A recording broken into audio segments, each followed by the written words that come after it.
Síðan að það nú kannski fáið sem þekkja meira til þýska handboltans en þú spilaði 5. tímabil. Hver svona styrkleikar þýska landsliðsins?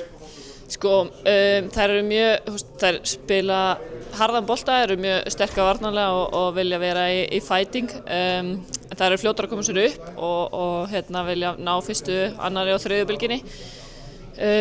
Já, svo bara þær eru með rosa fjölbreyttan hóp, bæði með snögga leikmenn en sama tíma mjög sterka. 1-1 leikmenn og já, meira svona 1-1 leikmenn heldur en kannski þessar típisku skyttur, en það sérstaklega ein þarna Emily Bölk sem er bara alveg skytta og mun skjóta markið. Og nokkrir þarna mjög reyndir leikmenn? Mjög reyndir leikmenn og þær eru búin að vera lengi saman. Það hafa ekkert verið rosalega mikla breytingar síðustu árin, þó að reyndar hægri skyttustöða núna er algjörlega ný.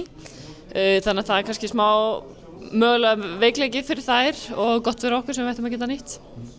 Það lendur svolítið á vegg hérna móti Hollendingunum.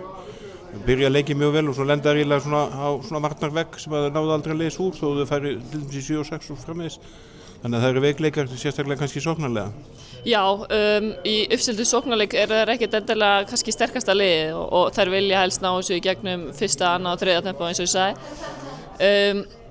En þær eru ótrúlega sterkar varnarlega, þannig að við megum ekki fara að slaka á móti þeim og við sáum samt á hvað var í síðasta verkefni þegar þær spila í Golden líka, þá vinna þær Hollendingarna með 10 mörkum eða eitthvað svoleiðis.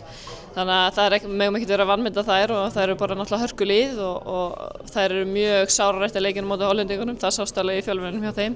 Þannig að þær mun að koma dýrvillast til leiks á móti okkur. Þannig að þetta er svona, þetta er hættulegur andstæðingur á þessu eins og staðan er.